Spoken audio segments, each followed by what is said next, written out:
Recording it. नमो सिद्धाणं नमो आयरीयाणं नमो अज्ञायाणं नमो लोये सवसाहुणम्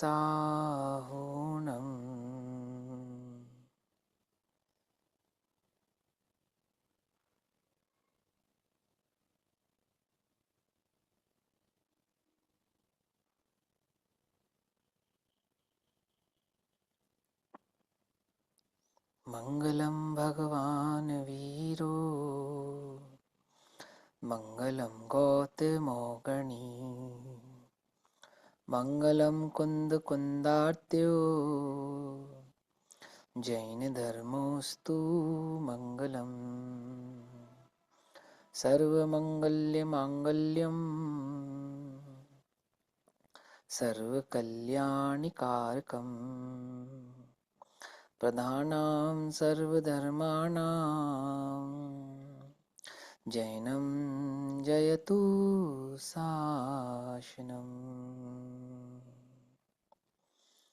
सर्वव्यापकचिद्रूप स्वरूपाय परात्मने स्वोपलब्धिप्रसिद्धाय ज्ञानानन्दात्मने नमः।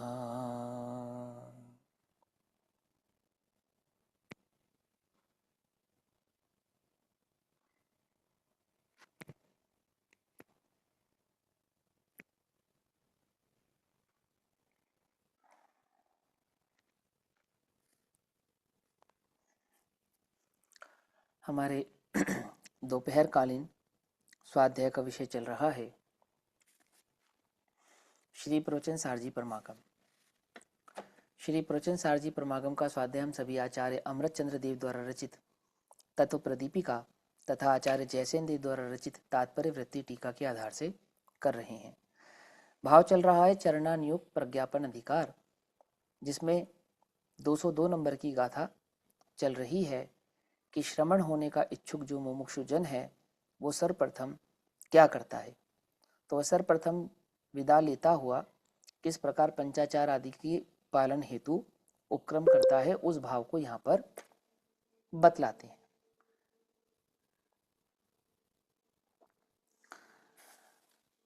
आपिच्छ बंधुवगम विमोचिदो गुरुकल्लत्पुत्तेहिं आसिज्यनानदंसन् चरिततवीर्यायारम् बंधुवर्ग से विदा मांग कर गुरुकलत्र सुत से हो मुक्त दर्शन ज्ञान चरित्र वीर तप आचारों को धारण कर। कि वह बंधु वर्ग से विदा मांग कर गुरु कलत्र सुत से मुक्त होता हुआ दर्शन ज्ञान चारित्र वीर तप आचार आदि को धारण करके इस भाव को ग्रहण करता है। ये भाव यहाँ पर चल रहा है। अब आचार्य अमृतचंद्र देव की हम टीका सभी पढ़ रहे हैं। 534 नंबर का पेज है। यहाँ ऐसा समझना चाहिए वैराग्य को प्राप्त होता है, यहाँ तक हमने पढ़ा था। अब इसके आगे पढ़ते हैं। अब निम्न प्रकार से पंचाचार को अंगीकार करते हैं, ठीक है ना। तो सबसे विदा आदि मांगने के बाद वह पंचाचार आदि भाव को ग्रहण करता है। ये चर्चा यहाँ पर चलती है कि वह पंचाचार किस प्रकार के होते हैं। पंचाचार में जो आचार शब्द है ना, आचार आचार अर्थात चारित्र अर्थात स्थिरता। धर्मामृत सागर धर्मामृत नामक ग्रंथ में आचार के संदर्भ में आचार्य देव ने कहा है कि अपनी शक्ति के अनुसार जो सम्यक दर्शन ज्ञान आदि को निर्मल करने की यत्न है, माने उसको सम्यक अपना जो प्रकट सम्यक दर्शन सम्यक ज्ञान और सम्यक चारित्र भाव है, इसको निर्मल करने के लिए जो पुरुषार्थ किया जाता है, उसकी निर्मलता के इस पुरुषार्थ का नाम ही आचार होता है। वीर्याच्छु द्वेषु तेषु तु, अर्थात वीर्य माने शक्ति का अपने सम्यक दर्शन ज्ञान आदि के निर्मल करने हेतु लगाना, अपनी शक्ति को लगाना, सो उसका नाम आचार है। आचार अर्थात आचरण है। और यह आचरण 5 प्रकार का कहा गया है। ठीक, तो वो 5 प्रकार के आचरण की चर्चा यहाँ पर करते हैं कि किस प्रकार से पंचाचार को धारण कर कर वह मुनि व्रत को धारण करता है वह मुमुक्षु। तो यह बात तो स्पष्ट ही है कि जो उस मुमुक्षु पद को धारण करने वाला है, उस मुनि पद को धारण करने वाला है, वह ज्ञेय तत्व प्रज्ञापन और ज्ञान तत्व प्रज्ञापन में कहे गए वस्तु स्वरूप को भली प्रकार से स्वीकार कर चुका है, अर्थात वह सम्यक दृष्टि जीव है। ठीक है ना, शरीर से आत्मा की भिन्नता को पहचानता है तो ही तो उसका वैराग्य सच्चा वैराग्य कहलाएगा। ठीक है ना, किसी से नाराज होकर वो नहीं आया है, परेशान होकर नहीं आया है ना। श्री गुरु के सन्मुख उसने वस्तु स्वरूप को सुना है, वस्तु स्वरूप को समझा है, तो उस वस्तु स्वरूप को सुनने और समझने के पश्चात वह कहता है कि हे महाराज, आप मुझे इस आचार पद्धति, अर्थात क्या कहा था उन्होंने कि मैं इस साम्य भाव को प्राप्त होता हूँ, तो मुझे भी इस साम्य भाव को प्राप्त होने की विधि बतलाइए, अर्थात मुझे भी ये साम्य भाव प्राप्त कराइए। तब आचार्य उसको समझाते हैं कि इस साम्य भाव को प्राप्त करने की यह विधि है। क्या विधि है कि सर्वप्रथम तो अपने समस्त इष्ट जनों से क्या मांगे, विदा मांगे, है ना। एक साधारण भाव समझा रहे हैं वहां पर। अब उस विदा को करने के बाद, विदा मांगने के बाद अब श्री गुरु के समीप आता है और क्या कहता है कि जिस प्रकार बंधु वर्ग से विदा ली, बंधु वर्ग से विदा ले ली, अब अपने से बड़ों से, स्त्री पुत्र से छुड़ाया, अर्थात अपने मोह को, जो उनके साथ आसक्ति परिणाम था, उस आसक्त परिणाम को उसने छुड़ाया, अपने से बड़ों का, अपने से छोटों का, है ना, क्योंकि अपने से बड़ों से और स्त्री पुत्र से छुड़ाया। उसी प्रकार अब इसी प्रकार से क्या करता है, अहो काल विनय उपधान बहुमान अनिन्नव अर्थ व्यंजन और तदुभय संपन्न ज्ञानाचार, मैं यह निश्चय से जानता हूं कि तू शुद्धात्मा का नहीं है, तथापि मैं तुझे तब तक अंगीकार करता हूं जब तक कि तेरे प्रसाद से शुद्धात्मा को उपलब्ध कर लूं।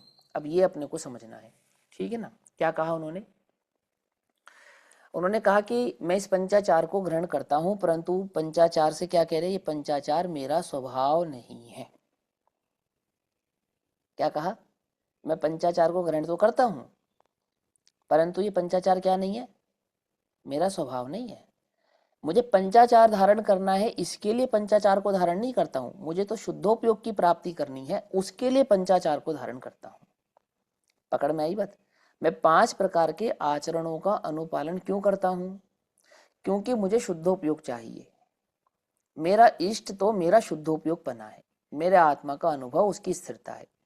मैं उस शुद्धोपयोग की प्राप्ति हेतु, अर्थात उस साम्य भाव की प्राप्ति के लिए इस मुनि व्रत को अंगीकार करता हूं, ना कि पंचाचार का पालन करने के लिए अंगीकार करता हूं। परंतु मैं अंगीकार करता हूं और निर्दोष अंगीकार करता हूं। कब तक, जब तक उस शुद्धोपयोग को प्राप्त ना हो जाऊं तब तक। शुद्धोपयोग को प्राप्त होने के पश्चात फिर पंचाचार छोड़ दूंगा कि नहीं, वह केवल्य ज्ञान जब तक प्रकट नहीं होता तब तक ये पंचाचार यथावत यथा योग्य भाव से उपस्थित रहेंगे और फिर इनका अभाव भी आपोआप हो जाएगा। पकड़ में ही बात, यानी निश्चय और व्यवहारात्मक दोनों भावों को यहाँ पे मूलतः समझा रहे हैं। यहाँ कहते हैं कि मुनि धर्म किसका नाम है, कि मुनि धर्म वस्तुतः तो शुद्धोपयोग की परिणति का नाम है, जो 3 कषाय चौकड़ी के अभाव रूप होती है। और उस शुद्धोपयोग परिणति अर्थात उपयोग की शुद्धता निर्मलता के लिए मैं क्या करता हूं कि जब मैं उस शुद्धोपयोग में नहीं रह पाता हूं तब मैं इन पंचाचारों का निरतिचार भाव रूप से पालन करता हूं। और ये पंचाचार क्या होते हैं कि इन पंचाचारों में जो सर्वप्रथम आचरण है उसको कहते हैं ज्ञानाचरण, कहते हैं उसको ज्ञानाचरण। तो ये पंचाचार में पहला ज्ञानाचार क्या चीज है, किसे कहते हैं ज्ञानाचार, तो सुनो ध्यान से। आपको मालूम है जीव का एक उपयोग है ज्ञानोपयोग और दर्शनोपयोग।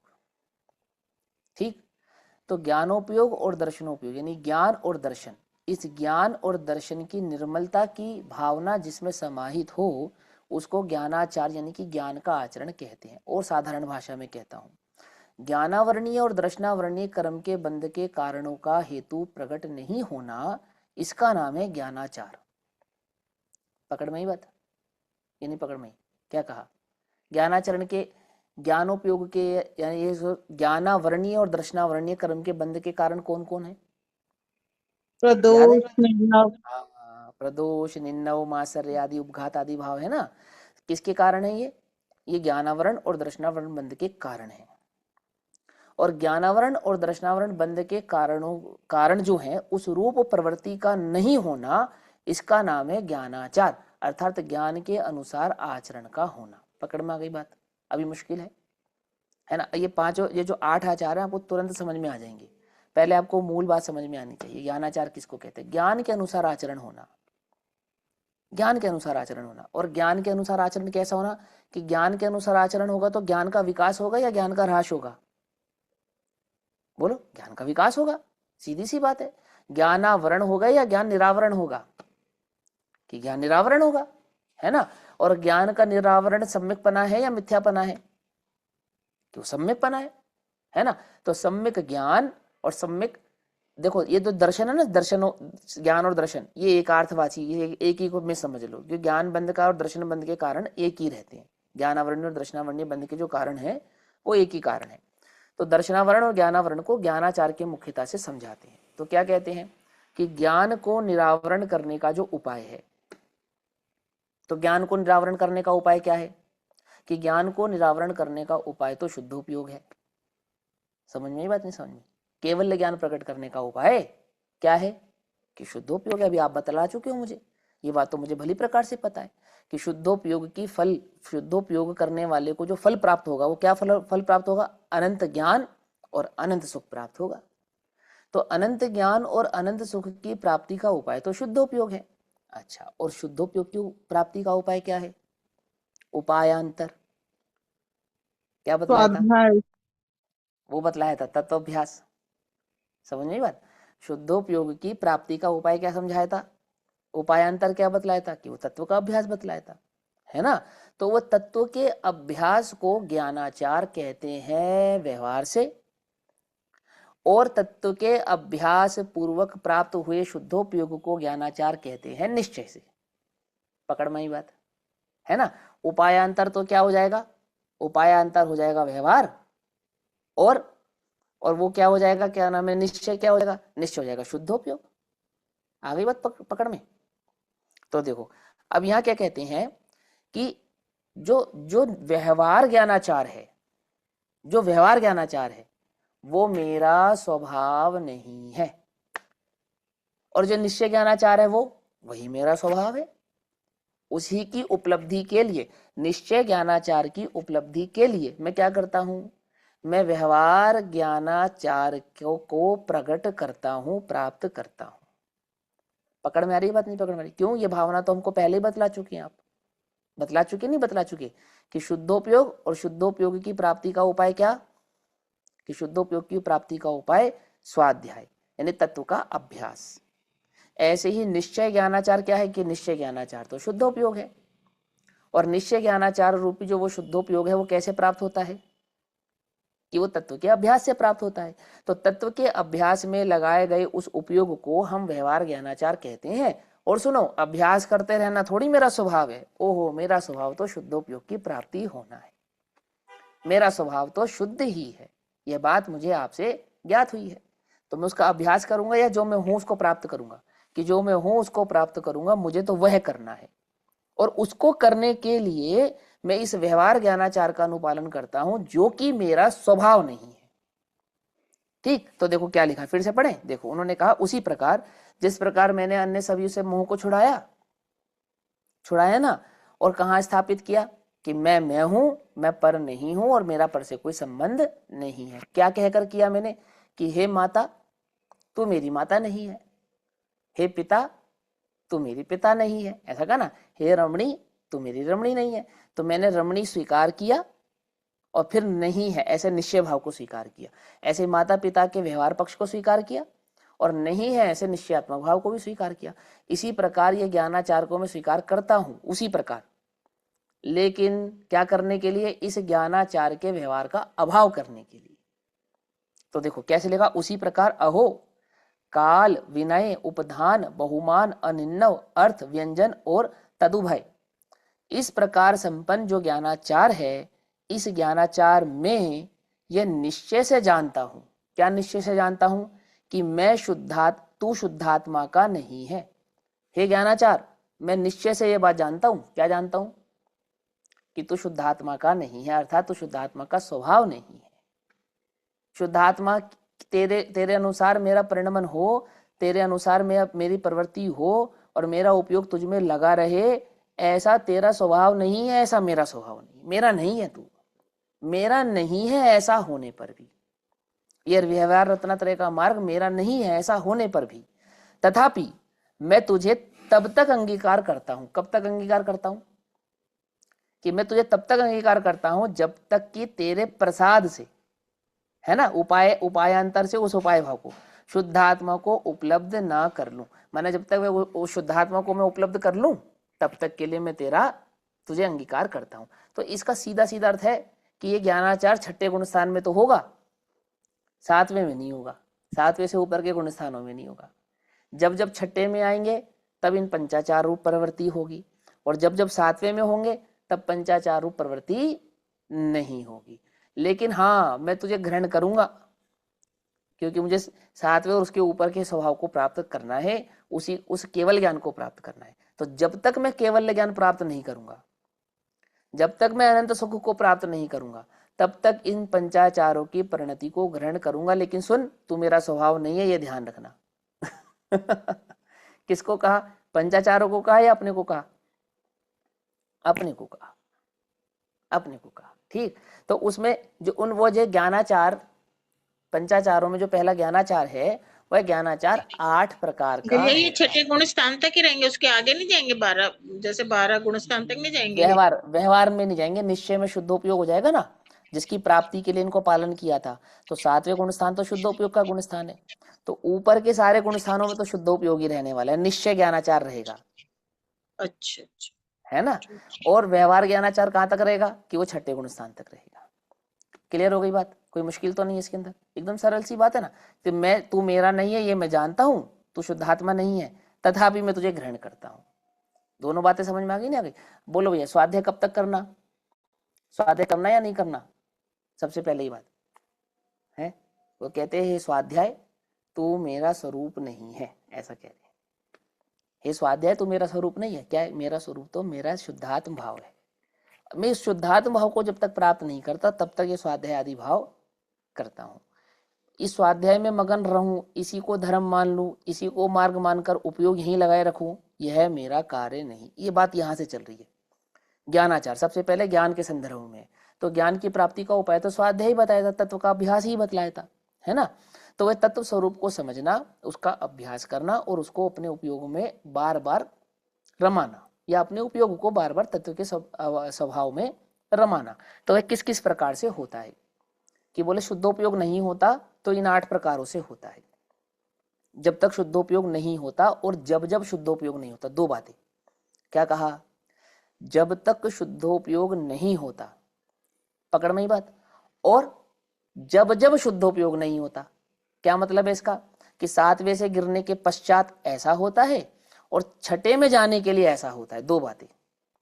7वें में जाने के लिए ऐसा होता है, ऐसा कि जब 7वें से गिरेंगे तो इस प्रकार का आचरण करेंगे, और इस प्रकार का आचरण कब तक करते रहेंगे? जब तक 7वें की प्राप्ति ना हो जाए तब तक इसका आचरण करते रहेंगे।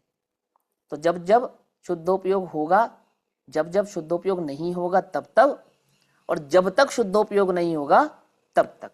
दूसरा कोई काम हम करने वाले नहीं है। तो ये जो ज्ञानाचार का आचरण है ये किस प्रकार से होता है? कि इस ज्ञानाचार में सबसे पहला होता है काल, कालाचार, है ना। ज्ञानाचार में पहला उपधान, मतलब भेद का प्रतिभेद है ये। जैसे 8 कर्म होते हैं, फिर उनकी 148 प्रकृतियां होती हैं, ऐसे ही ज्ञानाचार मूल हो गया और ज्ञानाचार की 8 प्रकार की प्रकृतियां हैं। ठीक, तो ज्ञानाचार की पहले प्रकार की प्रकृति का नाम है काल। अर्थात क्या है? कि मूल बात तो यह है कि सर्व कालों में ज्ञानमय उपयोग को रखना चाहिए। ज्ञान सर्वकाल में, हर काल में अपने उपयोग को ज्ञान स्वभाव की खबर रहनी चाहिए। ये कालाचार है कि अपवित्र पवित्रो व सर्वावस्थाम गतोपि वा, है ना। काल कोई भी हो, अवस्था कोई भी हो, कि जब शौच आदि के लिए जाते होंगे तब तो मैं आत्माओं का चिंतन नहीं करते होंगे ना, कि चिंता नहीं करो, तब भी करते हैं। क्या कहा, बात पकड़ में आई कि जब आहार आदि करते होंगे तब तो आत्मा का चिंतन नहीं करते होंगे ना, तब भी करते हैं। और रात्रि के पहर में कि तब भी करते हैं। और जब गुरु के सन्मुख प्रायश्चित करते हैं तब कि तब भी करते हैं। समझ में ही बात है, समझ। आहार करें, विहार करें, निहार करें, तप करें, तपस्या करें, ज्ञान स्वभाव को कभी भूलते ही नहीं है। हमेशा ज्ञानमय स्वभाव में ही अपने उपयोग को लगाए रखते हैं। क्यों? क्योंकि तो नहीं है, ये भी समझाना है। ज्ञानाचार नहीं है तो काल का प्रभाव नहीं है, ये समझाना है ना। हे ज्ञानाचार तू शुद्धात्मा नहीं है, तो कालाचार शुद्धात्मा होगा क्या? कि कालाचार शुद्धात्मा नहीं है। हे काल, तो इस शुद्धात्मा में बाधा उत्पन्न नहीं करता है, इसलिए इस शुद्धात्मा के समक्ष मैं इस काल का दर्शन करता ही नहीं। ऐसा होने पर भी परंतु क्या, कि इस मुनित भाव को धारण करने के पश्चात जिस कार्य के लिए जो काल सुनिश्चित हुआ है, उस कार्य को उस काल में मैं अनिवार्य रूप से करता हूं। पकड़ में ही बात। तो कैसे करता हूं? कि जो काल स्वाध्याय के लिए श्री भगवंत ने, श्री गुरु ने निश्चित किया है, सुनिश्चित किया है, उस काल में स्वाध्याय करता हूं। जो काल समायिक आदि के लिए है, उस काल में समायिक आदि करता हूं, है ना। आहार आदि का एक काल होता है। क्या काल होता है? उत्कृष्ट, निम्न और मध्यम, मध्यम और जघन्य, ये 3 प्रकार के काल होते हैं आहार के। मालूम है आपको? उत्कृष्ट काल कौन सा होता है? कि सुबह 9:30 बजे से लेकर लगभग 11 बजे तक का जो समय है, उसको उत्कृष्ट काल कहते हैं आहार के लिए, उठने के लिए, मुनिराजों के लिए, है ना। किसी कारणवश मुनिराज कदाचित 11 बजे तक आहार के लिए नहीं उठ पाए, फिर उसके बाद क्या करेंगे? तो उसके बाद 12:30 बजे से लेकर और 2:30 बजे तक आहार के लिए जा सकते हैं। मालूम? ठीक है। और वो समय भी किसी कारण से रह जाए तब, रोग के कारण, विहार के कारण, बरसात आदि के कारण, मौसम आदि खराब हो गया उसके कारण, अन्य किसी उपसर्ग के कारण, फिर क्या करते हैं? तो फिर अंतिम जघन्य काल होता है, जो लगभग 4 बजे से लेकर 5:15 बजे तक का होता है। ये जघन्य काल कहलाता है। आहार के लिए उठ सकते हैं। कहाँ लिखा है भैया? अपने मन से कह रहे हो आप? मूलाचार आदि ग्रंथों का जब अच्छे से स्वाध्याय करेंगे ना, तब आपको ये सारे ज्ञान वहां पे प्राप्त हो जाएगा। अब मुझे जो बात इसमें समझानी है कालाचार के संदर्भ में, वो समझो कि जो काल आहार के लिए नियुक्त किया गया है, उत्कृष्ट काल, उस आहार के लिए नियुक्त किए गए काल में तो आहार आदि की क्रिया ना करना, और वहां बैठकर कि हम अभी स्वाध्याय करें, हम बाद में जाएंगे, ऐसा नहीं करना चाहिए। हाँ, तुम ज्ञान की आराधना के लिए तो बने हो, ये बात तो पक्की है। मुनि धर्म तुमने ज्ञान की आराधना के लिए ही प्राप्त किया है, और तुमने कसम भी खाई है कि मैं इस ज्ञानाचार का अनुपालन करूंगा।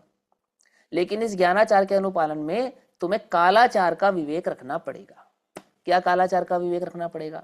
कि संघ में जिस समय जो काल नियुक्त किया गया है, आहार का, विहार का, वैयावृत्ति का, प्रायश्चित का, आपको उस समय उस कार्य को करना अनिवार्य है। उदाहरण के तौर पे एक और उदाहरण समझो। आहार करने के आने के पश्चात 20 मिनट बाद, जैसे आहार का समय है 9:30 बजे से लेकर 11 बजे तक का, यह आहार का काल है। तो संघ व्यवस्था चलाने के लिए आचार्य देव 11:15 बजे का समय नियुक्त करते हैं प्रायश्चित के लिए। क्यों करते हैं 11:15 बजे का समय नियुक्त? कि संघ में 20 साधु भी हैं, 25 साधु भी हैं, 30 साधु भी हैं। किसी का आहार नजदीक हुआ है, किसी का थोड़ा दूर हुआ है ना। कोई बुजुर्ग है, बुजुर्ग का दूर हो गया, है ना, और जवान का नजदीक हो गया। फिर क्या करेंगे? तो इंतजार करेंगे कि सब आहार कर कर लौट आए। क्यों लौट आए? कि आहार कर कर लौट आने के बाद आहार में हुई जो भी त्रुटियां हैं, आहार अच्छे से संपन्न हो पाया, नहीं हो पाया, अंतराय हो गई, है ना, अथवा किसी प्रकार के विकल्प आदि उत्पन्न हो गए, भोजन में स्वाद आदि, रस आदि की संज्ञा उत्पन्न हो गई, ऐसे नाना प्रकार के उनके जो विकल्प होते हैं, उन समस्त प्रकार के विकल्पों को श्री गुरु के समक्ष आकर कहना होता है। मैंने आहार में क्या ग्रहण किया ये भी बतलाना होता है। ठीक। अब कोई आ रहा है 10 बजे, कोई आ रहा है 10:15 बजे, कोई आ रहा है 10:30 बजे, कोई आ रहा है 11:15 बजे, तो आचार्य अपना कार्य कब करेंगे? अपनी समय कब करेंगे? अपना स्वाध्याय कब करेंगे? तो एक काल नियुक्त किया कि 11:15 से 11:30 के बीच में आकर आप वह सारी प्रक्रिया आकर निभाएंगे, बताएंगे आकर, बस खत्म बात समझ में नहीं? तो वो क्या कहलाएगा? कि उस काल में आप क्या नहीं करेंगे? कि जी मैं स्वाध्याय कर रहा था, नहीं, वो नियुक्त काल है। नियुक्त काल है अर्थात उस काल में आपको आकर वह प्रायश्चित आदि करना ही है। ठीक है। तो इस प्रकार संघ की व्यवस्था को सुचारू रूप से संचालित करने के लिए काल संबंधी जो नियम बनाए जाते हैं उनका जो अनुपालन किया जाता है उसको कालाचार कहते हैं। ठीक है। और उन्हीं कालाचार के अंतर्गत जो नियम स्वाध्याय के लिए नियुक्त किया गया है, जो काल स्वाध्याय के लिए नियुक्त किया गया है, उस काल में वह स्वाध्याय करना चाहिए। जैसे हमने नियुक्त किया ना 3:15 से 4:15, ये नियुक्त कर लिया हमने कि अब एक बोले कि भैया 3:30 बजे करो, एक बोले भैया 4 बजे करो, एक बोले भैया 4:30 बजे करो, तो बताओ कैसे होगा स्वाध्याय है। और आपके पास तो 100 घंटे हैं कि भैया मेरा बच्चा स्कूल से लेट आता है, मुझे उनको खाना बना कर देना होता है, मेरे घर में मेहमान आ जाता है, अभी ये करना होता है, अभी वो करना होता है। बस ये अब कैसे बनेगी परिपाटी बताओ, नहीं बन पाएगी ना। तो हमने एक परिपाटी बनाई। क्या परिपाटी बनाई कि 3:15 से 4:15 स्वाध्याय होगा। अब ये आपका कर्तव्य है क्या कि आप इस कालाचार का अनुपालन करेंगे। पकड़ में ही बात नहीं पकड़ में। मेरा कर्तव्य है कि मैं समय से पहुंचूं और आपका कर्तव्य आप समय से ज्वाइन करें। तो स्वाध्याय के नियमों में जो काल का नियम लागू किया गया है उस काल के अनुसार संघ में अपने स्वाध्याय आदि क्रिया को बखूबी रूप से निभाना है ना, उस रूप आचरण करना, ये ज्ञान की विनय ज्ञानाचार कहलाता है ना। और ज्ञानाचार के अंतर्गत ये क्या कहलाता है, क्योंकि आप समय के अनुसार उस कार्य को कर रहे हैं तो ये बन जाता है कालाचार। तो ठीक। इसमें भैया ये भी तो कहते हैं ना कि इस काल में ये ग्रंथ ना पढ़े वो ग्रंथ ना पढ़े, तो वो मान्यता हाँ कैसे पड़ी फिर? हाँ, ये जो सिद्धांत ग्रंथ हैं, सिद्धांत ग्रंथों में कालाचार के संदर्भ में कुछ गाथाएं इस प्रकार की हैं कि रोग मरी दुर्भिक्ष या क्या बोलते हैं इसको, ये पड़ जाता है ना ग्रहण, चंद्र ग्रहण सूर्य ग्रहण आदि के काल में स्वाध्याय नहीं करना चाहिए। ठीक है ना, वहां पे ऐसा है। तो स्वाध्याय कितने प्रकार का होता है? स्वाध्याय 5 प्रकार का होता है। समझे नहीं समझे? पढ़ना तो स्वाध्याय होता ही है, सुनना भी स्वाध्याय होता है, चिंतन भी स्वाध्याय होता है, अनुप्रेक्षा भी स्वाध्याय होता है, मनन भी स्वाध्याय होता है। ये सब स्वाध्याय के तो भेद है ना। तो वहां किताब से पढ़ने की मनाही है, चिंतन की मनाही नहीं है। मैंने भी क्या बोला, हे ज्ञानाचार तू तू तू मेरा स्वभाव नहीं है। अभी कहा ना, हे कालाचार तू मेरा स्वरूप नहीं है। अर्थात आत्मा का चिंतन, आत्मा का ज्ञान, आत्मा के स्वभाव में काल बाधित नहीं है, काल से बाधा नहीं होती है। परंतु वह संघ की परिपाटी को और व्यवहार चारित्र को नियमित रूप से परिपालन करने के लिए जो नियम बनाया गया है उसका व्यवहार से मैं अनुपालन करता हूं, परंतु तू मेरा स्वभाव नहीं है। दोनों बातें समझ में, बात नहीं समझ। तो पढ़ने की मनाही है, चिंतन की मनाही थोड़ी है। आप खूब चिंतन करो, आप खूब मनन करो, है ना। आप उपयोग को अपने स्थिर करो, ध्यान करो, भक्ति करो, मौन में रहो, उसका निषेध नहीं है। किताब से डायरेक्ट पढ़ने का निषेध है, बस उसका नाम कालाचार है। आ गई बात, पकड़ में नहीं आ गई? आगे दूसरा क्या कहते हैं, विनयाचार। ज्ञानाचार का दूसरा संबंध है विनय, इसको विनयाचार भी कहते हैं ना। विनय क्या कि स्वाध्याय को विनय पूर्वक समझना, धर्म को विनय पूर्वक सुनना, शास्त्र की विनय करना, गुरु की विनय करना, जो गुरु तुमको ज्ञान देते हैं उन गुरु की विनय करना और उस ज्ञान को विनय पूर्वक सुनना, है ना। ये ज्ञान मेरे कल्याण का मार्ग है, ऐसा अंतरंग में उस ज्ञान के प्रति बहुत विनय आदर परिणाम रखना। अब इसमें 2 बातें समझो। पहला कि हे विनयाचार तू मेरा स्वभाव नहीं है। सच्ची विनय तो क्या है, एक ही विनय रहने वाली है कि जिस स्वभाव में मैंने अहमपना धारण किया है मैं उसका अनुसरण करूं, अर्थात उसमें अपने उपयोग को लगा के रहूं, ये विनय है। और अपने उस आत्म भाव का की विनय मुझे सदा बने रहे, उसके लिए जो धर्म आदि के उपकरण हैं, श्री गुरु हैं, उनके द्वारा किया गया उपदेश है, उसे मैं बहुत विनय से सीखूं, बहुत विनय से समझूं। अब ये विनय कैसे की जाती है, गुरु बता रहे हैं, आप बीच बीच में बोल रहे हैं, ये अविनय है, अविनय है। समझ में बात? आपको कुछ पाठ याद करने के लिए दिया और आपने याद नहीं किया, अविनय है।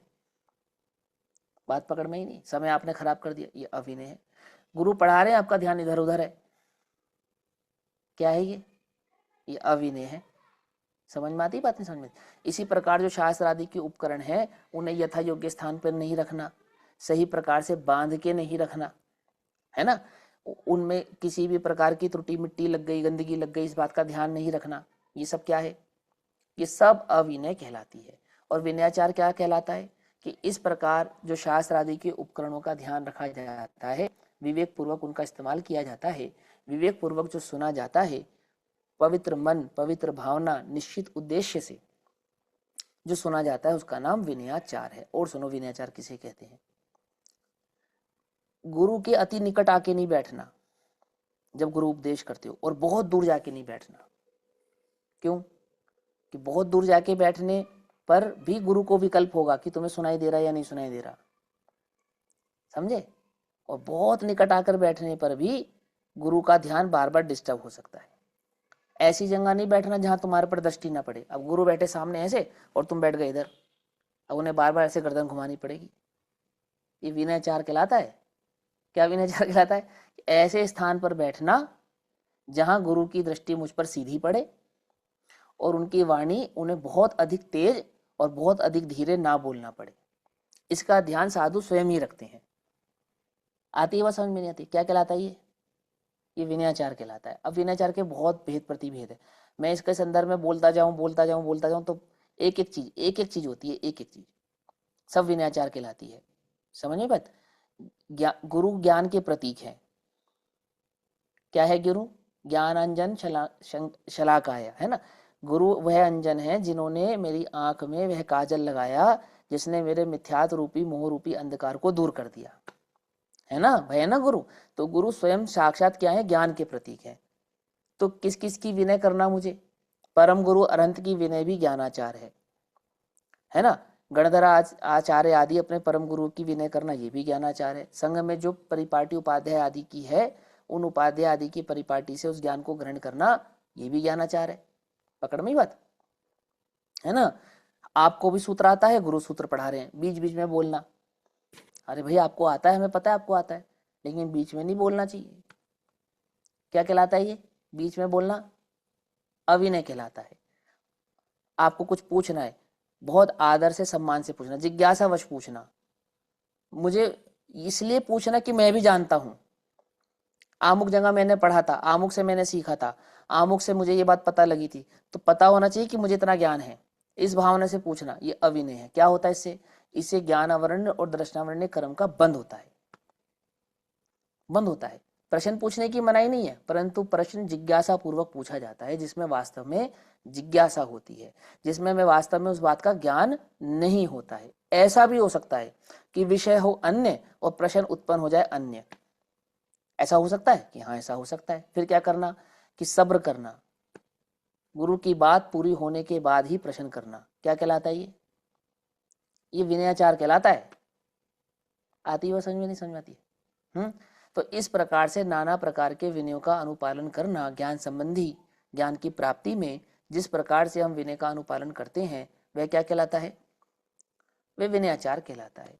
गुरु ने तुमको कहा 9 बार नमोकार मंत्र पढ़ो, है ना। तो विनय पूर्वक 9 बार नमोकार मंत्र पढ़ना, देख के पढ़ो। क्या कहा उन्होंने? देख के पढ़ो। अब आप क्या कहोगे? कह रहे कैसी बात करते हो, जन्म से मरण का समय आ गया अब नमोकार मंत्र भी हमें देख के पढ़ना पड़ेगा? कि हाँ, देख के पढ़ना पड़ेगा।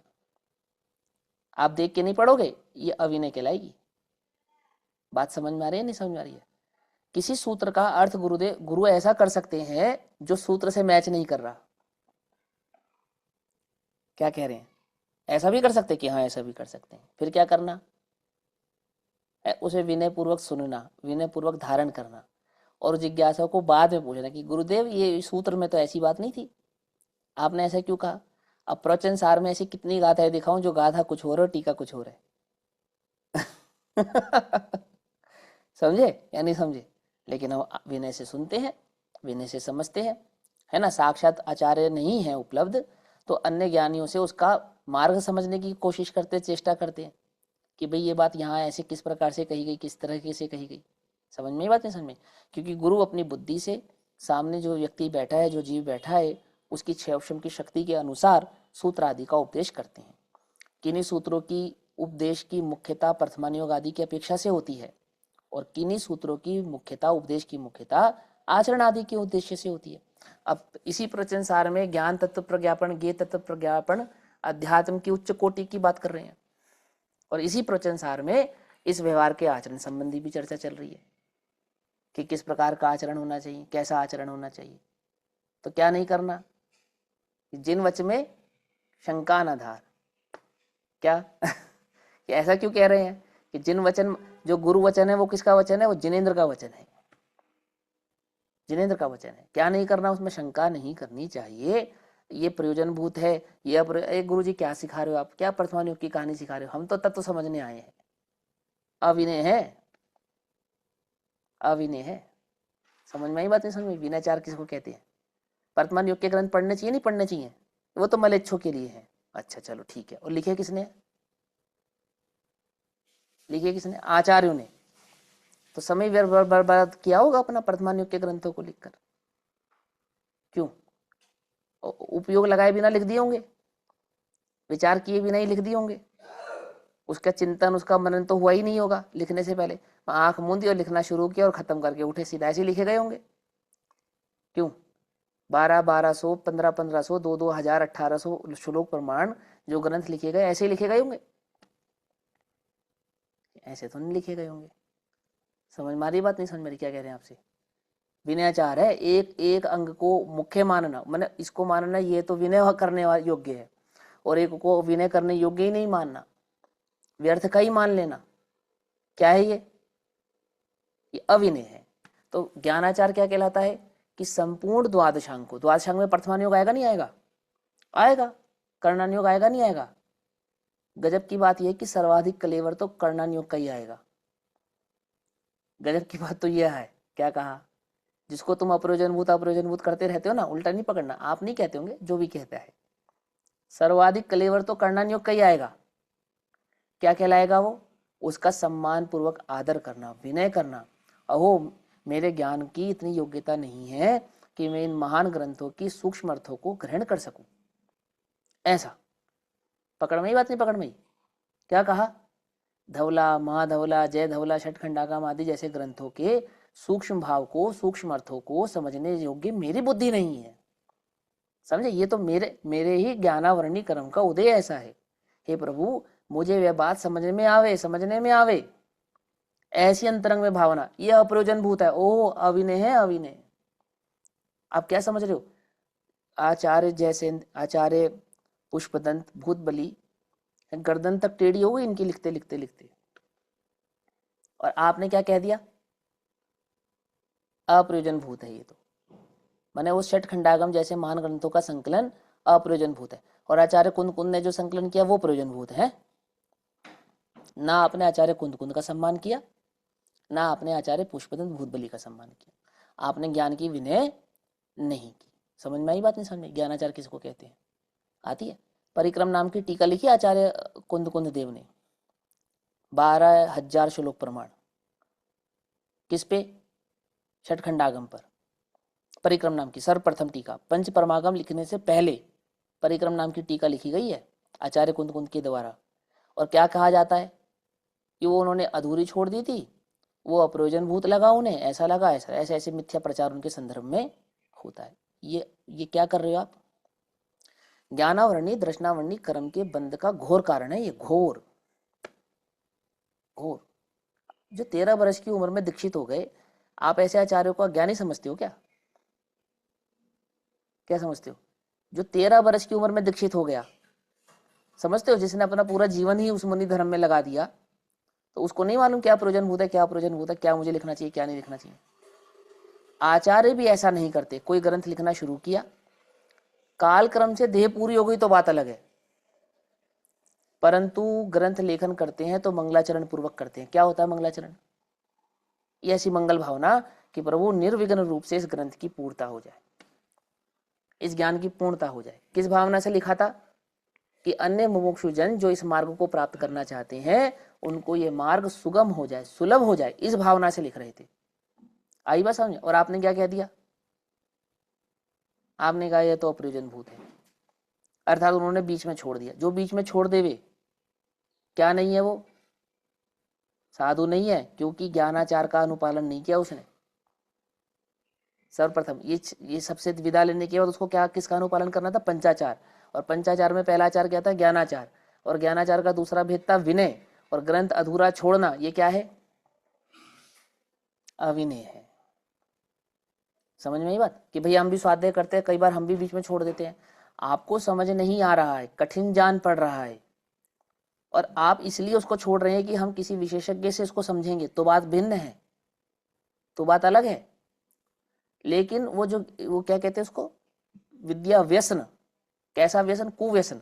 उस कुव्यसन के चक्कर में ये भी पढ़ लूं, ये भी पढ़ लूं, ये भी पढ़ लूं, ये भी पढ़ लूं, ये भी पढ़ लूं, इस चक्कर में अब ये पढ़ लिया, 4 पेज इसके पढ़ लिए, 5 पेज उसके पढ़ लिए, 6 पेज उसके पढ़ लिए। अविनय है ये, अविनय है ये 272 गाथा इसमें लिखी गई, तो 272 में से कितनी प्रयोजनभूत हैं भैया? 80 नंबर की गाथा, एक 85 नंबर की ले लो, एक वो अलिंगरण की 20 वो ले लो, ये प्रयोजनभूत है। और बाकी तो ठीक है, ज्ञान का व्यापार है। ओहो, महाविनय, महाविनय। आप कल्पना तो करो, ये टीका कैसे लिखी गई है, ग्रंथ कैसे लिखे गए हैं, कैसे इनका संकलन किया गया है, किस उद्देश्य से किया गया है, किस बुद्धि से किया गया है। आचार्य अमरचंद्र देव तो 5-5 पेज की टीका लिख रहे हैं, 6-6 पेज की टीका लिख रहे हैं। एक 235 नंबर की गाथा आएगी ना, उस पर तो गुरुदेव ने 6 पेज के प्रवचन करे या 7 पेज के प्रवचन किए उस पर, अकेली उस टीका पे। वो टीका भी अपने आप में विस्तार है, और गुरुदेव के प्रवचन और विस्तार से उसके ऊपर। और आप क्या कह रहे हो, इतना इतना प्रयोजनभूत है, इतना इतना प्रयोजन, इसको पढ़ के क्या करोगे? ये तो बस ज्ञान का व्यापार है, ज्ञान का व्यसन है, बच्चे उपशम ज्ञान बढ़ेगा आपका और कुछ नहीं होगा। क्या किया आपने? ये क्या किया? अरे सम्यक दर्शन छोड़ो, मिथ्यात्व को गाढ़ा करने का परिणाम है ये। मैं क्या बता रहा हूँ, ज्ञानावरणी और दर्शनावरणी कर्म के बंध का कारण है ये। क्या नहीं करना? ज्ञान की विनय नहीं करना। विनय कैसे की जाती है? मेरे पास समय थोड़ा है, मेरी बुद्धि थोड़ी है, मेरा क्षय उपशम थोड़ा है, मेरा उपयोग उसको समझने में नहीं लग रहा है, इस भावना से मैं नहीं पढ़ रहा हूं, बस। ऐसा मिथ्या प्रचार और दोष प्रचार ये काम का नहीं है, ये तो अप्रयोजनभूत है। इसको पढ़ के क्या करोगे? अरे कोई पढ़ता हो उसे बीच में रोकना नहीं। क्या आप मुझे देखो, वर्तमान आप मेरे घर आए और आपने देखा मैं आदि पुराण पढ़ रहा हूं, और आपने आदि पुराण भैया है? अरे आप प्रवचन सार पढ़ो, नियम सार जैसे ग्रंथ पढ़ो, पंचास्तिका जैसे ग्रंथ पढ़ो, आदि पुराण पढ़ रहे हो आप कि मैं 4 घंटा आदि पुराण पढ़ता हूँ। आपको मन में ऐसा लगा 4 घंटा आदि पुराण पढ़ते हैं, क्या करा आपने? ये अभिनय किया आपने, ज्ञानावरणी दृष्टावरणी कर्म का बंध का कारण है ये। आई समझ में बात? नहीं समझ में? अब कितना विस्तार करो, ये विस्तार चलता चला जाएगा। ये अविनय कहलाती है। तो आचार्य क्या करते हैं? विनयाचार। आप कल्पना करो, विचार कर देखो, आदि पुराण का रचयिता कौन है? गुणभद्राचार्य के गुरु वीर सेनाचार्य, है ना? वीर सेनाचार्य कौन है मालूम? कर्णान्योग के बहुत महान विशेषज्ञ हैं वीर सेनाचार्य। मैंने उनका जब आप हिस्ट्री पढ़ेंगे आप वीर सेनाचार्य की, रवि सेनाचार्य, वीर सेनाचार्य, नाम देख लेना। हाँ, क्या है? जिन सेनाचार्य, जिन आचार्य सेनाचार्य, हाँ जिन सेनाचार्य, सॉरी, है ना, जिन सेनाचार्य, आचार्य जिनसेन कर्णान्योग के मर्मज्ञ विद्वान है, एकदम गजब। और क्या लिखना शुरू किया उन्होंने? आदि पुराण, समझे? काव्य। और आदि पुराण क्या, मैंने उसमें उन्होंने आदिनाथ माता की कमर कितनी है ये भी बतलाया पाँव की उंगलियां कैसी है ये भी बतलाया, आंखें कैसी है ये सब उन्होंने उसमें वर्णन किया। क्या काव्य का शास्त्र की एक खूबसूरती होती है, इसी प्रकार से कहा भी जाता है।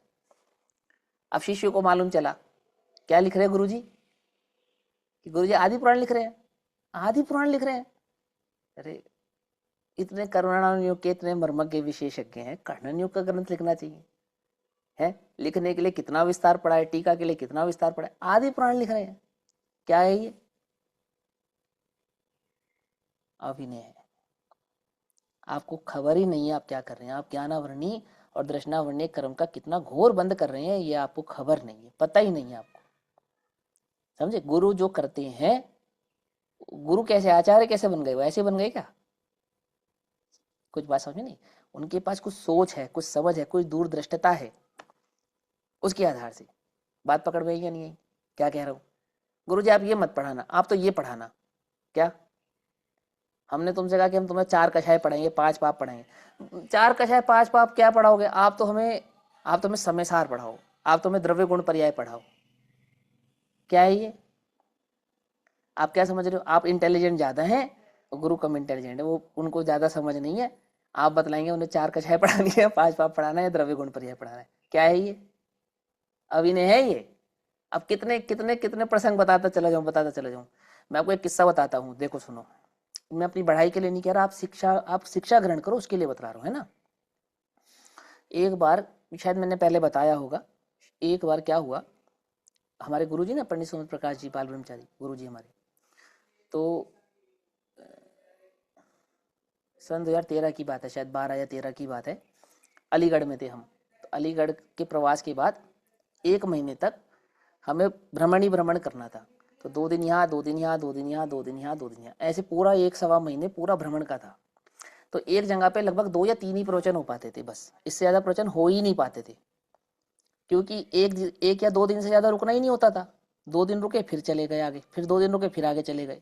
जैसे शिखर जी जाना था हमको, शिखर जी का पंचकल्याणक होना था, हाँ ध्यान आ गया, तब की घटना है।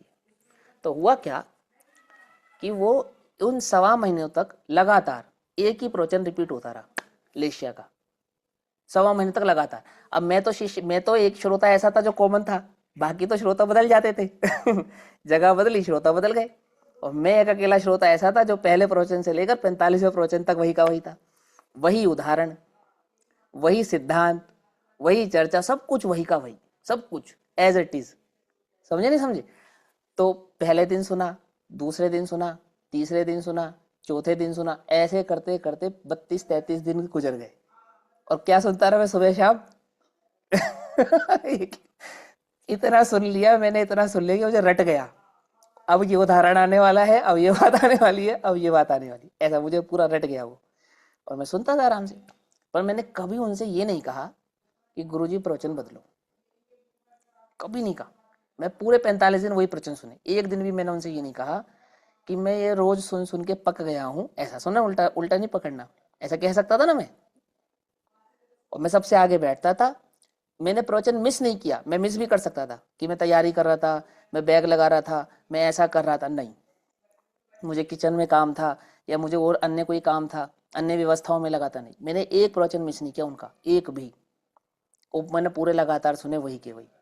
तब एक बार उन्होंने खुद बोला, 40 या 42वें दिन उन्होंने खुद बोला कि मेरी सभा का एक श्रोता ऐसा है जिसे मैं नोट कर रहा हूँ, रोज यही प्रवचन सुन रहा है, रोज, और इसने कभी मुझसे ये नहीं आकर कहा कि गुरुजी आप कोई दूसरी बात तो बताओ, आप कोई दूसरी बात तो सिखाओ, आप तो एक ही चीज मुझे सिखाए जा रहे हो, एक ही चीज मुझे पढ़ाए जा रहे हो। मैंने कभी नहीं कहा, कभी नहीं कहा। क्या कहना चाहता हूँ मैं, अपनी बड़ाई के लिए नहीं कह रहा, मैं आपको ये समझा रहा हूँ विनय किसे कहते हैं। कभी ये विकल्प ही मत करो आप कि वो मुझे क्या सिखा रहे हैं या वो मुझे क्या पढ़ा रहे हैं। अगर आपने गुरु मान लिया, बस आपने गुरु मान लिया, बात खत्म। समझे? परीक्षा करके तो बनाना है ना, परीक्षा करे बिना नहीं बनाना, परीक्षा करके तो बनाना। लेकिन परीक्षा करके बनाने के बाद ये ज्ञान की विनय तुम्हें होनी चाहिए कि वह जो सिद्धांत हमें सिखा रहे हैं, वो जो सिद्धांत हमें समझा रहे हैं, वो सिद्धांत हमें जो पढ़ा रहे हैं वो ऐसा ही है। अब आप देखो, गुरुदेव ने सभा में समय सार की कितने बार प्रवचन किए? 19 बार। तो यानी कि समय सोनगढ़ का एक समय तो समय सार के लिए फिक्स ही था ना, 1 घंटे का प्रवचन समय सार पे ही होता था।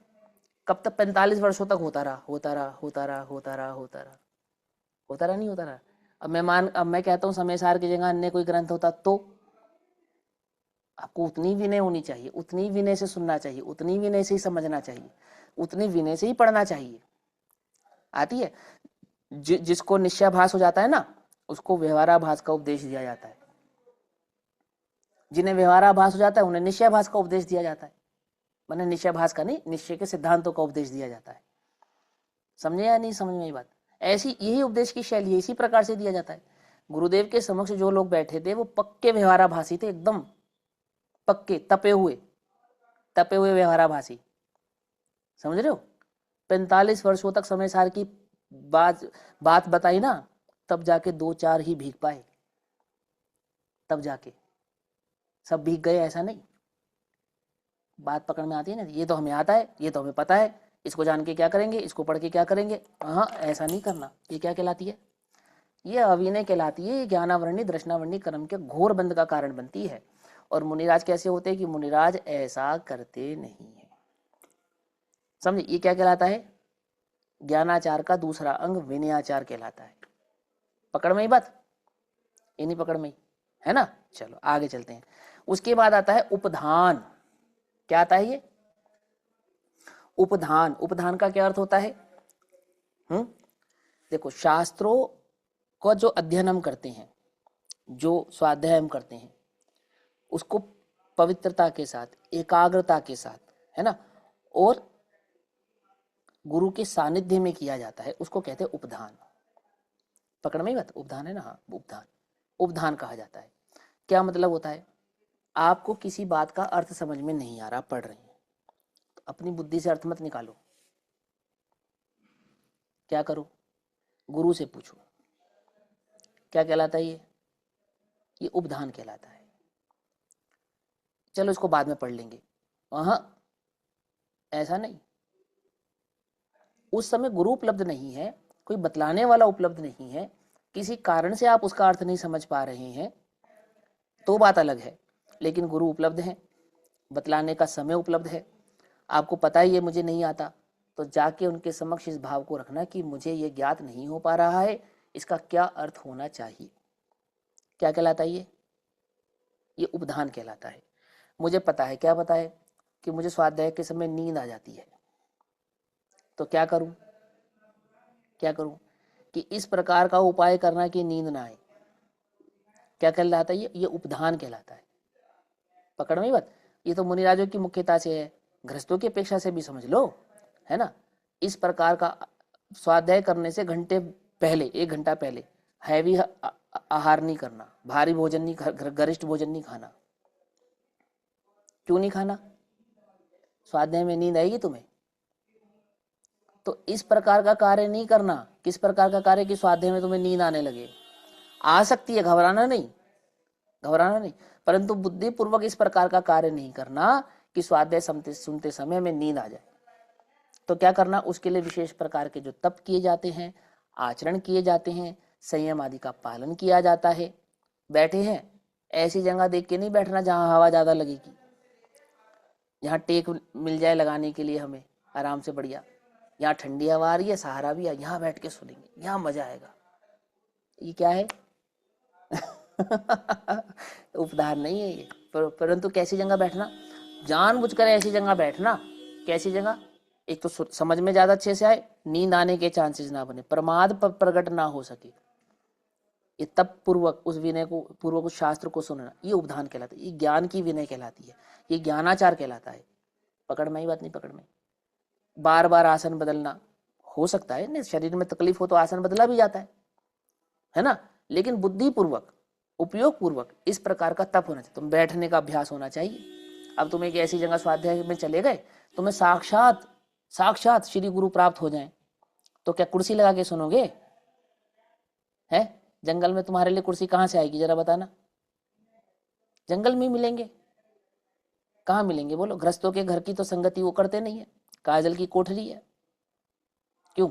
आते भी हैं तो ऐसे आते हैं जैसे जलते हुए घर में कोई पुरुष प्रवेश करता हो और निकल जाता हो। कहाँ मिलेंगे? सूनी बस्तियों में, है ना, पहाड़ों में, कंदराओं में, गुफाओं में, जंगलों में, बहुत देहातों में, गांव में, वहां मिलेंगे। देहातों की धर्मशालाओं में कुर्सियां नहीं है, आज भी दरी पे बैठना पड़ता है भैया। समझ में ही बात नहीं? समझ में क्या कहना चाहता हूँ? तो ज्ञान को प्राप्त करने के लिए, ज्ञान आराधना के लिए जो तप किया जाता है, कैसा तप किया जाता है? आसन आदि में बैठने का जो तप किया जाता है, भोजन आदि की मर्यादाओं का जो तप किया जाता है ना, कमर आदि, कटी आदि की सीधे रखने के जो तप किए जाते हैं, ये सब क्या कहलाते हैं? ये सब उपधान कहलाते हैं। समझे?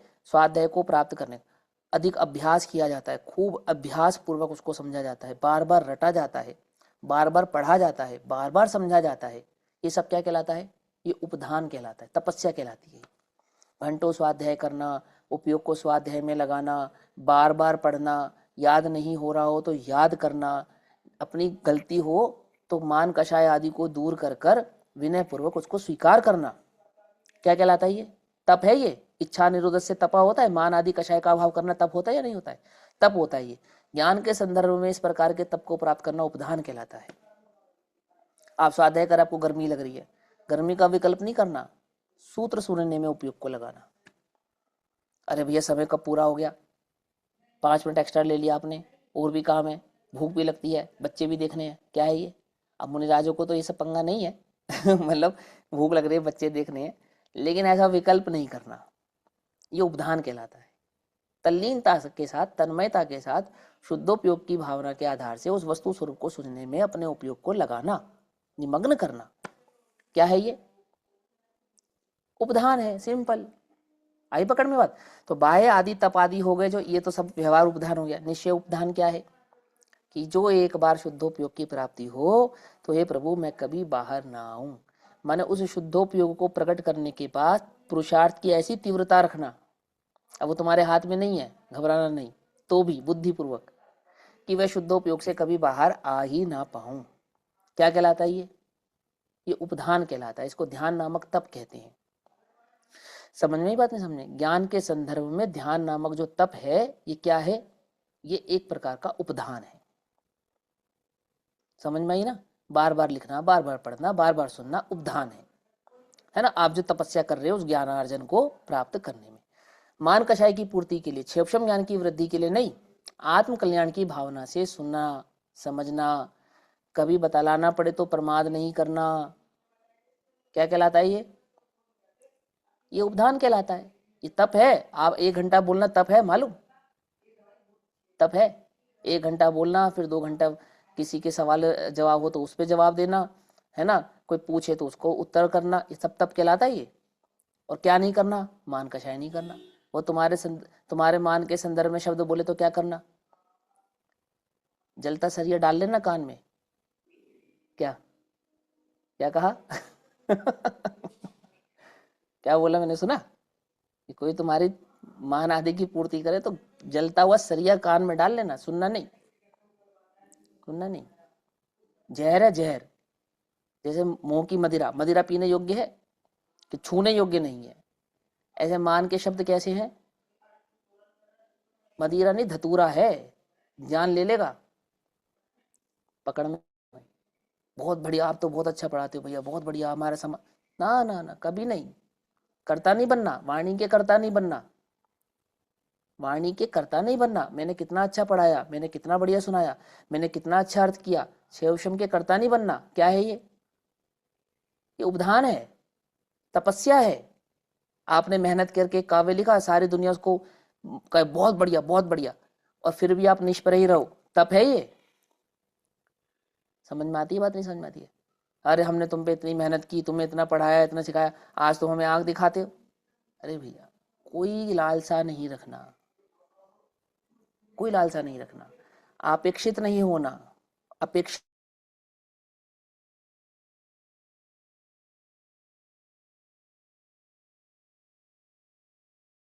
ज्ञानाचार का उपधान है ये। बात पकड़ में ही नहीं? उदाहरण के तौर पे समझो, जैसे अब अभी हम स्वाध्याय आदि करते हैं तो स्वाध्याय आदि के लिए टीम बनाते हैं ना, कई बार ग्रुप संभालना है, प्रचार करना है ना? रिकॉर्डिंग्स करनी है, अपडेट्स करना है, ऐसे ऐसे करना है। हमें नहीं करना भैया, हमारा हमारा हम अपना समय नहीं खराब करना चाहते, हम अपना उपयोग नहीं लगाना चाहते, ऐसा बचना। क्या है ये? क्या है ये भी उपधान है। और जो करता है उसको मानो, मैं नहीं करूंगा तो कौन करेगा, मेरे सिवा चलेगा ही नहीं ये काम। तुम कौन होते हो मुझे रोकने वाले हो, तुम कौन होते हो मुझे टोकने वाले? एक तो मैं कर रहा हूं, ऊपर से तुम्हारी सुनूं, ये भी उपधान है। मान भी नहीं करना और क्या नहीं करना? प्रमाद भी नहीं करना। अब दोनों बातों से बचना है तुम्हें। कैसे बचोगे बोलो? कैसे बचोगे? ये ऐसी बात है, आचार्य अमरचंद्र देव टीका लिखते हैं और कहते हैं इसमें हमारा कोई कर्तव्य नहीं है। क्या कहा? भैया भैया हाँ। जो प्रमाद से बचना उपदान है या उस तरह का प्रमाद आना उपदान है? जैसे आप प्रमाद दोनों करना, बातें समझाते हैं। प्रमाद जैसे से अभी बचना, प्रमाद नहीं होने देना, ये उपधान है। ये ठीक है ना? उपदान है ना? है ना? हाँ, ये हाँ। उपधान है। और प्रमाद करना ये उपधान नहीं है, मतलब हम्म, ये दोष है, उपधान का दोष है ये। कषाय ये आदि की उपदान पूर्ति का करना, दोष। प्रमाद आदि की पूर्ति करना, ये दोष है। समझ में बात? तो ये क्या है? ये ज्ञानाचार में लगने वाला दोष है। जो नहीं करता उसको क्या नहीं होता? सम्यक ज्ञान की आपूर्ति होती है, सम्यक ज्ञान की बढ़ोतरी होती है ना? वस्तु स्वरूप समझ में आता है, क्योंकि ज्ञान बिना ध्यान नहीं, ज्ञान बिना आचरण नहीं, ओहो, ज्ञान बिना सुख नहीं, आनंद नहीं। बोलो, अज्ञानी को आनंद है या नहीं है? कि नहीं है? आनंद, ज्ञान आनंद, आनंद की मैत्री तो ज्ञान से है। बात पकड़ में ही नहीं? तो वो ज्ञान की आराधना करना। और जहां कषाय है वहां कैसा ज्ञान? जैसे ज्ञान की आनंद से, वीतराग भाव से, वैराग्य से मैत्री है, तो ज्ञान का दुश्मन कौन हुआ? बोलो। वीतरागता से जो अपोजिट है कषाय, वो ज्ञान का दुश्मन हो गया। सिंपल सिंपल सी बात है। जब ज्ञान की वैराग्य से मैत्री है तो राग द्वेष से क्या हो जाएगी? उसकी अमैत्री हो जाएगी। और तुम राग द्वेष की पूर्ति के लिए ज्ञान अर्जन करो तो क्या होगा?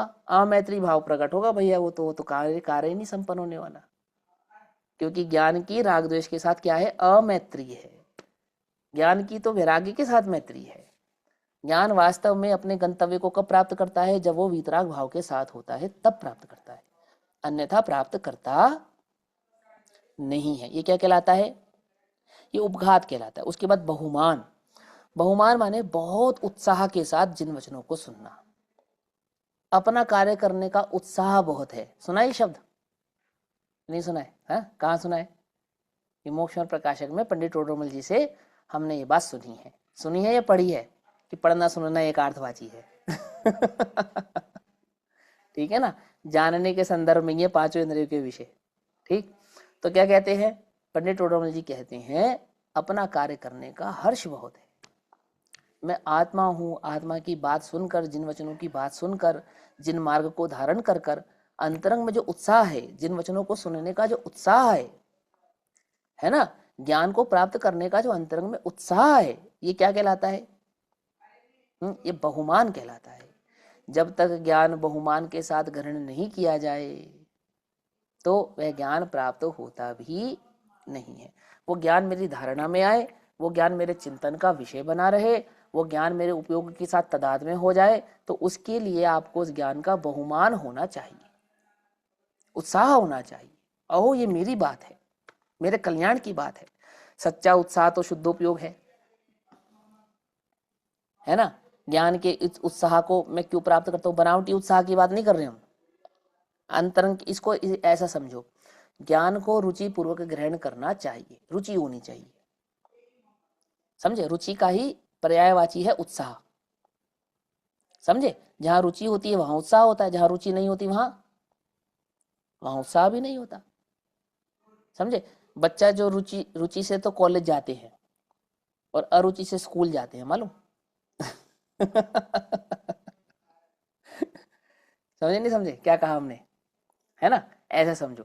तो ऐसे ही स्वाध्याय को रुचि से करना, और एक इसलिए करना कि बज गए सवा तीन, अब भैया जाना तो पड़ेगा। नहीं गए तो, है ना, सब पूछेंगे, टोकेंगे, बोलेंगे, अरे भैया क्या है, अब चले जाएंगे, वीडियो बंद कर लेंगे, बैठे रहेंगे। कुछ समझ में बात नहीं समझ में, है ना? समझना ध्यान से, क्या कह रहा हूं मैं आपसे? उत्साह होना चाहिए, वस्तु स्वरूप को समझने का उत्साह होना चाहिए, अपना कल्याण करने का उत्साह होना चाहिए। मार्ग में ऐसे बहुत से प्रसंग बनेंगे जो उत्साह में बाधा उत्पन्न करेंगे, ऐसे बहुत से प्रसंग बनेंगे। हो सकता है कोई साधर्मी का स्वभाव आपको अच्छा ना लगे, ऐसा हो सकता है कि कोई प्रसंग आपको ऐसा बने, आपको लगने लगे ये सब स्वाध्याय करने वाले सब ऐसे ही हैं, ऐसा भी हो सकता है। लेकिन अपने उत्साह को फीका नहीं पड़ने देना, दूसरों के दोषों को देखकर ज्ञान से रुचि नहीं करना, समझे? अपितु अपने अपने दोषों को दूर करने के लिए उस ज्ञान को अर्जन करना, ज्ञानार्जन करना, ये क्या कहलाता है? ये उपधान कहलाता है, ये उत्साह कहलाता है। समझ में? बहुमान कहलाता है। ठीक है ना? इस प्रकार ये ज्ञानाचार का बहुमान अंग है। फिर है अनिन्नव। निन्नव का मतलब होता है छुपाना, और अनिन्नव का होता है नहीं छुपाना। तो क्या नहीं छुपाना चाहिए? कि हमने जिनसे ज्ञान प्राप्त किया हो, ऐसे उस ज्ञान मार्ग को छुपाना नहीं चाहिए, ज्ञान मार्ग के प्रणेताओं का नाम नहीं छुपाना चाहिए। ठीक है ना? एकदम। हमारे आचार्य कुंद देव से ऐसा सीखा है, हमने गुरुदेव से ऐसा सीखा है, हमने बहन श्री के आमुख शास्त्र को पढ़कर ये बात जानी है ना? हमने अपने गुरु से ये बात सीखी है, समझी है, जानी है। हमने अपनी बुद्धि से निकाला है। बुद्धि कहाँ? बुद्धि होती तो यहाँ होते क्या संसार में? बुद्धि होती तो क्या दुखी होते क्या? बोलो। अभी तुम्हारी बुद्धि की परीक्षा हो जाए 1 सेकंड में, 1 सेकंड में, क्या कहा? अभी हम जरा सा कुछ कहें तुमसे और तुम एकदम आग बबूला हो जाए, तो बुद्धिवान हो या बुद्धिहीन हो? है? जरा बात में तुम्हारी कषाय बढ़ जाती हैं, और तुम बहुत बढ़िया कोई कार्य कर लाओ, बहुत अच्छा कोई भजन गाओ, और हम तुमसे गाएं, मजा नहीं आया, सारी दुनिया तो तारीफ कर रही है, जल रही है जल। तो तुम बुद्धिमान हुए या बुद्धिहीन हुए? बोलो को क्या हुए? तुम बुद्धिहीन हुए, बुद्धिहीन हुए। तुम जरा जरा प्रसंगों पे कषायों के आवेश में आ गए, तुम कहाँ के बुद्धिमान? ये 2 शब्द लिखना, हरफ लिखना, इसका नाम बुद्धिमान होता है क्या? मालूम, बोधित तत्व को प्राप्त होना बुद्धिमान होता है, निकषाय परिणाम को प्राप्त होना ये बुद्धिमान होता है। बुद्धि किसे कहते हैं? बोधि को कहते हैं। बोधि किसे कहते हैं? रत्नत्रय को कहते हैं। रत्नत्रय किसे कहते हैं? किसे कहते हैं? अप्रमाद भाव को कहते हैं, अकषाय निकषाय भाव को कहते हैं, वीतराग परिणति को कहते हैं, ओहो शुद्धोपयोग को कहते हैं। बोधि दुर्लभ भावना, दुर्लभ है संसार में। एक यथार्थ ज्ञान, एक सच्चा ज्ञान, ये दुर्लभ है। किसको प्राप्त है? बुद्धिशाली जीवों को प्राप्त है। और जिन्हें ये बोधित्व यानी बुद्धि प्राप्त है उन्हें बोधित्व कहते हैं। समझ में आई बात? नहीं समझ में? क्या तुम्हें जरा जरा सी कषाय, थोड़े लाइक कम आ जाए तो कषाय, व्यू ज्यादा हो जाए तो कषाय, कुछ बात समझ में है? ज्यादा लोग अप्रिशिएट करें तो कषाय, और नहीं करें तो कषाय। सब सुने सब पढ़े, क्या तत्व या मुझे? सब सुने सब पढ़े सब अप्रिशिएट करे, किसे? तत्व को या मुझे? कि मैंने कितना अच्छा कहा, मैंने कितना अच्छा बोला, मैंने कितना बढ़िया कहा। ओहो बुद्धू है तू, बुद्धिवान नहीं है। क्या कहा? पागल है तू, कषायों की आग में मरा जा रहा है। क्या नहीं करना? ये निन्नव, ये सब अनिन्नव कहलाता है, ये सब निन्नव भाव कहलाता है। माने मान कषाय पूर्वक पढ़ना, पढ़ाना, मैंने किया, मैंने कहा। मैंने कहाँ से किया? मैं क्या माँ के पेट से सीख कर आया था? कहाँ से सीखा मैंने? कहाँ से जाना? कहाँ से जाना? मेरे पास अपना कुछ नहीं है। ज्ञान स्वभाव तो मैं हूँ, परिपूर्ण तो हूँ, परंतु आचार्य अमरचंद्र देव क्या कह रहे? हे प्रभु, ये रत्नत्रय मुझे प्राप्त हुआ है ना, शुद्धोपयोग, आप ही का प्रसाद है, आप ही का प्रसाद है। आपके प्रसाद से मुझे ये रत्नत्रय की प्राप्ति हुई है। अरे ये केवल ज्ञान भी मुझे आपके प्रसाद से प्राप्त होगा। ऐसी अंतरंग में लघुता होती है, तब अनिन्नव भाव होता है। समझे? कर्तापने की बुद्धि होती है, वो निन्नव हुए बिना रह सकता नहीं है। यहां से सुना, यहां बोल दिया, हाँ भैया आपका ज्ञान तो बहुत निर्मल है, कहाँ से सीखा? कहाँ से सीखा? तो कौन क्या पूछे कि बहुत बढ़िया है। तो हम करते हैं ना, पढ़ते हैं, अरे मुझे इसकी खबर नहीं थी, है ना, मेरे गुरु से मैंने ये जाना है, उनसे मैंने ये सीखा है, ये बात तो मुझे उन्होंने बतलाई है, मुझे भी नहीं पता थी, मुझे भी खबर नहीं थी। अहो इन बातों की तो मुझे खबर नहीं थी, खबर ही नहीं थी। कहाँ से पड़ी खबर? गुरु से पड़ी है ना। कोई प्रश्न पूछे, सुनो अब समय हो गया, अंतिम बात बता। कोई प्रश्न पूछे, शिष्य से प्रश्न पूछे, शिष्य उत्तर दे या नहीं दे? हैं? मालूम? नहीं देते। नहीं देते। कौन कहेगा? हमारे गुरुजी बताएंगे। मालूम? ये है परिपाटी। फिर गुरु के पास प्रश्न जाता है, फिर गुरु कहते हैं कि ये उत्तर आपको आमुक जन से समझ लो। आई बात समझ में? ये नहीं समझ में आई? हम बता देंगे, हम सिखा देंगे, हम पढ़ा देंगे ना, कभी नहीं, कभी भी नहीं, कभी नहीं करना। अब तुम समझना ध्यान से, तुम वक्ता बन जाओ तो बात अलग है ना। गुरु ने ही तुम्हें वक्तव्य का भाव प्रकट कराया है कि हाँ तुम्हें वक्ता होना चाहिए, तुम्हें कहना चाहिए, तुम्हें पढ़ाना चाहिए, ये छूट गुरु की तरफ से मिली है तो बात अलग है। लेकिन अगर गुरु ने तुम्हें वक्ता घोषित नहीं किया, पढ़ाने के लिए तुम्हें नहीं कहा, उत्तर देने के लिए तुम्हें नहीं कहा, फिर और तुम्हें उत्तर ज्ञात है, तब उत्तर तो देना चाहिए ना। सन्मति सागर महाराज ने सही किया था ना, 4 मंत्रियों को उत्तर देकर। किया था सही या नहीं किया था? उसमें क्या बात है? वो वाद विवादी तो कर रहे थे, उन्होंने प्रश्न किया, उन्होंने उत्तर दे दिया। कौन सा उन दोनों ने एक दूसरे की कषाय क्या कही थी? कोई बदतमीजी थोड़ी की थी भाई, प्रश्न पूछा था, उत्तर दे दिया, बात खत्म। और ऐसा उत्तर दिया कि उन्हें निरुत्तर कर दिया, तो सही किया या नहीं किया? गुरु आज्ञा के बिना आपने चर्चा की कैसे? समझ में आती है बात? नहीं समझ आती? बहुत विस्तार है। संघ में ब्रह्मचारियों का संघ होता है ना, तो गुरु होते हैं, हेड होते हैं, है ना। ब्रह्मचारियों को बहनों से बात नहीं करना, प्रश्न उत्तर नहीं करना, जवाब नहीं देना। छोटे ब्रह्मचारी भी प्रश्न पूछें तो पहले गुरु की आज्ञा लेना। मालूम? उत्तर दें या नहीं दें, इसका क्या उत्तर देना चाहिए, गुरु जी बताएंगे। इतना लघु रहना, और गुरु तुम्हें ये उपाध्याय कौन होता है, कौन नियुक्त करता है उपाध्याय? उपाध्याय संघ में कौन नियुक्त करता है? आचार्य आचार्य नियुक्त करते हैं, सीधी सी बात। और उपाध्याय का क्या काम होता है? पढ़ना पढ़ाना, ये काम होता है। तो संघ में किसी के पास जिज्ञासा होगी तो कहाँ जाएगा? उपाध्याय के पास जाएगा। समझ में आई बात, नहीं समझ में? क्योंकि उपाध्याय नियुक्त गुरु ने किया है। पकड़ में आई बात, नहीं पकड़ में? कि नहीं पकड़ में? कि नहीं हम आपस में चर्चा भी ना करें, वार्ता भी ना करें, उसका निषेध नहीं है। हम तुम्हें क्या सिखा रहे? अनिन्नव भाव सिखा रहे। किसे कहते हैं? कि यह बारीकी या निन्नव की।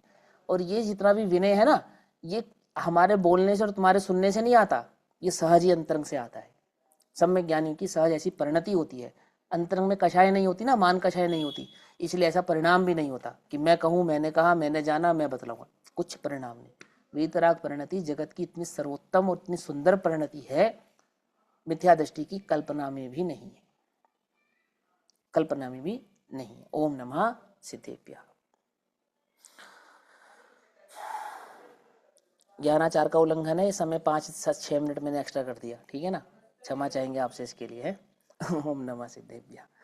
निज निधि निज में बताई, यहाँ अनंत उपकार है, उसके लिए जिनवाणी माँ को वंदना शतबार है। नमो रिहंताणम, नमो सिद्धाणम, नमो ऐरियाणम, नमो वज्रायणम, नमो